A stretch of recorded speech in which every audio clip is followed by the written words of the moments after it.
காகத் வஜாய வித்மகே கட்க ஹஸ்தாய தீமகே தன்னோ மந்த பிரச்சோதியார். யூடியூப் நேயர்கள் அனைவருக்கும் அன்பான வணக்கம்.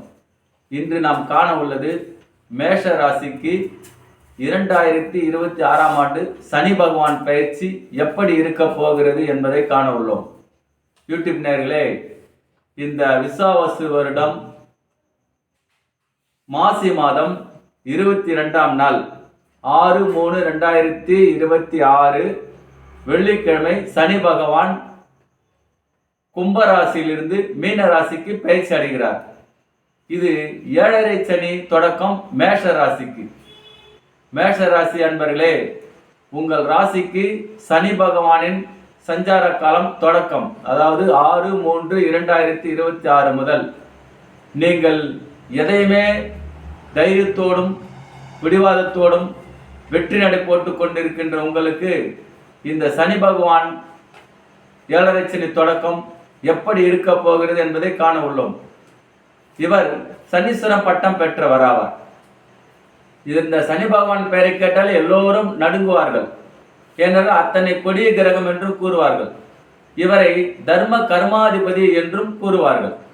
இப்போது உங்கள் ராசிக்கு மேஷ ராசிக்கு 12 வந்து இவர் அமர்வது எப்படி இருக்கும், என்ன செய்வார், ஆட்டி படைப்பாரா அல்லது ஆளாக்கி விடுவாரா, உயர்த்தி விடுவாரா, தாழ்த்தி விடுவாரா, நம்மளை என்ன செய்ய போகிறார் என்பது பல குழப்பத்தில் இருக்கின்ற உங்களுக்கு 7.5 சனி என்றால் எல்லோருமே அஞ்சு நடுங்குவது இயல்பான ஒன்றுதான்.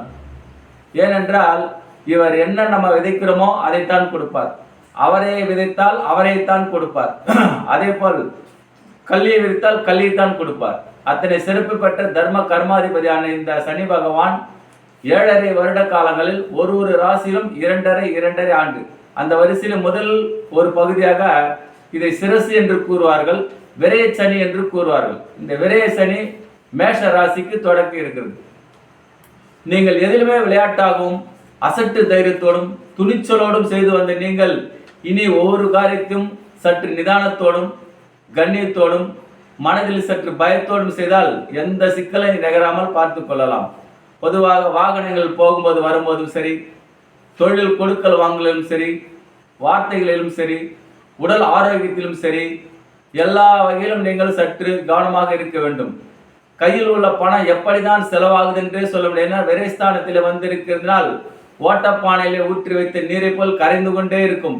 என்னதான் பார்த்தாலும் ஒரே ஒரு விரை வைத்திய செலவு இருக்கும், வண்டி ரிப்பேர் இருக்கும், வீட்டை ஒரு முறைக்கு 2 முறை 2 முறை 3 முறை ரிப்பேர் மாற்றி மாற்றி செய்து உங்களை குழப்பி, அதாவது என்ன செய்வது என்று திக்குமுக்காட என்ற அளவுக்கு சோதனையில் இருக்கும்.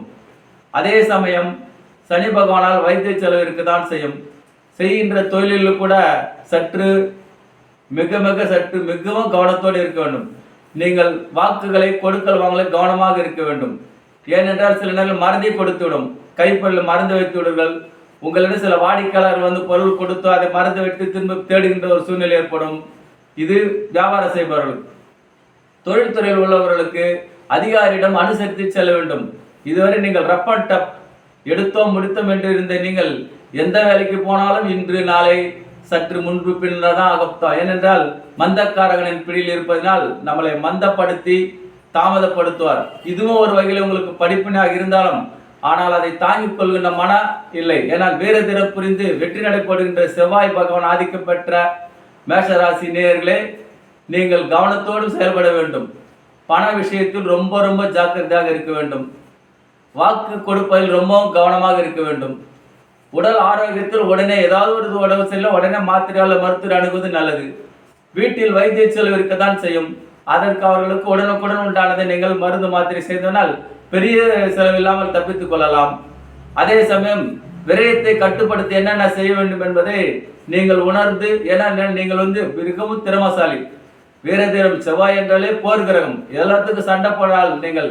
ஆனால் இனி கொஞ்சம் அடக்கித்தான் வாசிக்க வேண்டும். ஏனென்றால் சனி பகவான் ஆதிக்கம் வந்ததினால் நீங்கள் தேவையில்லாத யாரிடத்திலும் வாக்குவாதத்தை குறைத்துக் கொள்வதும், வேலை செய்கின்ற இடத்திலும் அல்ல அதிகாரிகளிடத்திலும் நீங்கள் பிசினஸ் பெயர்ந்தாலும் அங்கும் நிதானம் கடைபிடித்தால் எந்த ஒரு விரயம் இல்லாமல் எந்த ஒரு சேதாரம் இல்லாமல் நல்லபடியாக நீங்கள் வாழலாம். ஏனென்றால் இந்த சனி பகவான் தன்னை நாடி வந்தவர்களுக்கு நல்லது செய்கின்ற ஒரு கிரகமாக அமைகிறார். அதே சமயம் உங்களுக்கு கொடுக்க வேண்டியது என்ன?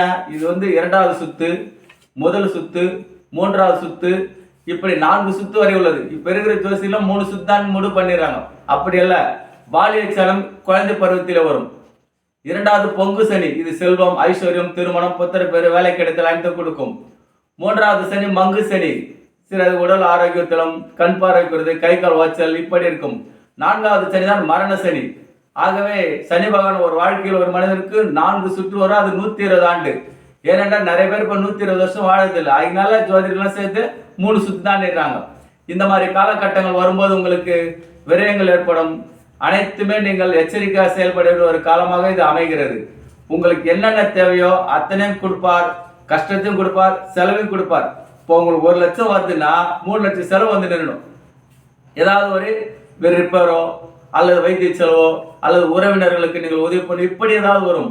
அந்த செலவை நீங்கள் சுப செலவாக மாற்றிக்கொள்ள வேண்டும். ஏனென்றால் அக்கா தங்கச்சிகளுக்கு சீர் செய்வது, அவர்களுக்கு திருமணம் பண்ணுவது, சகோதர சகோதரர்கள் திருமணம் செய்வது, இப்படி உறவினர்களுக்கு உதவி பண்ணுவது, இப்படி செய்தால் வீண் விரயங்கள் தவிர்த்து அதை சுப விரயமாக மாற்றிக்கொள்ளலாம். கையில் பணம் வந்தால் நீங்கள் எந்த ஒரு காரியத்துக்கு செய்யணுமோ அதை உடனே செய்துவிட வேண்டும். ஏனென்றால் இந்த சனி பகவான் பிடியில் உள்ளதனால் ஏறக்குறையதான் இருக்கும். ஏனென்றால் மனசு ஒரு நிலையில் இருக்காது. சனி பகவான் எத்தனையோ பேர் ஆட்டி படைத்திருக்கிறார், எத்தனை பேர் கொடுத்து உயர்த்தியும் விட்டுருக்கிறார். அந்த சிறப்பு வாய்ந்த இந்த சனி பகவான் அவர் ஒரு நீதி நேர்மையானவர், தர்ம கர்மாதிபதியாக திகழ்கிறார். நீங்கள் எந்த தொழில் செய்தால் இரும்பு சார்ந்து, எண்ணெய், மரம், வாகனம், மின்சாரம், எலக்ட்ரிக்கல் இதுபோல் துறையில் உள்ளவர்களுக்கு இது நல்ல ஒரு ஆதாயம். அதே சமயம் மலை, காடு இதுபோல் உள்ளவர்களுக்கும் கவனமாக இருக்க வேண்டிய ஒரு காலம். வாகனத்துறையில் உள்ளவர்கள் மிகவும் எச்சரிக்கையாக இருக்க வேண்டும். ஐடி துறை, கம்ப்யூட்டர் துறை இது சார்ந்து உள்ளவர்கள் மிகவும் கவனமாக இருக்க வேண்டும். ஏனென்றால் மதி மயங்கிவிடும். ஏன்னால் சனி பகவான் என்ன அது சோர்வு கொடுத்து விடார். சரி அப்புறம் பார்த்துலன்னா அதனால உங்களுக்கு பின்னாடி ஏற்படும். பணி செய்கிற இடத்திலே சுறுசுறுப்பாகவும் ஜாக்கிரதையாகவும் விழிப்போடும் இருந்தால் இந்த சனி பகவானின் தாக்கம் எந்த ஒரு தொந்தரவும் இல்லாமல் போய்விடும். மேலும் நீங்கள் எடுத்தமா முடிச்சமா என்று அவசர படபடப்பாக இருக்கின்றீர்கள். அதை சற்று குறைத்து கொண்டு நிதானமாக செயல்பட்டால் எந்த விரையும் இருக்காது. உற்றார் உறவினிடம், நண்பர்களிடம் வார்த்தையில் கூட கவனமாக வேண்டும். சொல்லை கொடுத்து சிக்கிக் கொள்ளாதீர்கள். யாருக்காவது நான் அதை வாங்கி தரேன் இதை வாங்கி தரேன்னு வாக்கு கொடுத்தீங்கன்னா நீங்க தான் மாட்டி வைக்கணும். குறிப்பாக யாருக்கும் ஜாமீன் கையெழுத்து போடுவதை தவிர்த்து கொள்வது நல்லது. மிக மிக கவனத்தோடு செயல்பட்டால் விரயங்கள் இல்லாமல் தப்பித்துக் கொள்ளலாம். மேலும் சுறுசுறுப்பு என்றாலே செவ்வாய் தான். மேச ராசிக்கு அதிபதியானவர் செவ்வாய், அங்காரகன், முருகப்பெருமான் அருள் பெற்ற அவர். சுறுசுறுப்பாக இருப்ப நீங்கள் உங்களுக்கு சற்று சோர்வு அடையதான் செய்வார். ஏன்னா இந்த மந்தக்காரன் பிடியில் வருவதனால் சற்று சோர்வு தர செய்யும். அதற்கு ஈடு கொடுக்கின்ற வரையில் நீங்கள் வாய்ப்பு கிடைக்கின்ற போதெல்லாம் சனி பகவான் சன்னதிக்கு சென்று நவகிரகத்திலே சனிக்கிழமை எழுதி ஏற்றுவதும் ஆஞ்சநேயருக்கு, ஏனென்றால் அந்த இலங்கையை ஈஸ்வரனே ஆட்டி படைத்தவர் சஞ்சீவ ராயர், சஞ்சீவ மலையை கையால் சுமந்தவர். அந்த ஆஞ்சநேயருக்கு சனிக்கிழமை துளசி சாத்தி வழிபடுவதும், குரு பகவான் வீட்டிலே சனி பகவான் வந்தவரால் திட்டை என்ற இடத்திலே, கும்பகோணம் இடத்திலே திட்டை குரு பகவான் ஸ்தலம், அங்கு சென்று குரு பகவானை தரிசனம் செய்வதும், முடிந்தவர்கள் திருக்கொள்ளிக்காடு அங்கு சென்று சனி பகவான் அங்கு பொங்கு சனி இதுபோல் நடப்புற அங்கு சென்று வந்தால் செல்வங்கள் சேரும், சுபகாரியம் கூடி வரும், வீடு கட்டுதல், புத்திர பாக்கியம் அனைத்தும் தருவார், ஆரோக்கியத்தை தருவார், தடைகள் நீக்கி நல்ல அருள் புரிவார் என்று இந்த மேஷ ராசிக்கு 7 சனி கவனத்தோடு இருக்க வேண்டும், ஜாக்கிரதையோடு இருக்க வேண்டும். ஒன்றுக்கும் மேற்பட்ட விஷயங்களில் நீங்கள் அக்கறை செலுத்த வேண்டும். சோம்பலுக்கு இடம் கொடுக்காதீர்கள். வீண் விரயத்தை தவிர்த்துக் கொள்ளுங்கள். யாருக்கும் ஜாமீன் போடாதீர்கள்.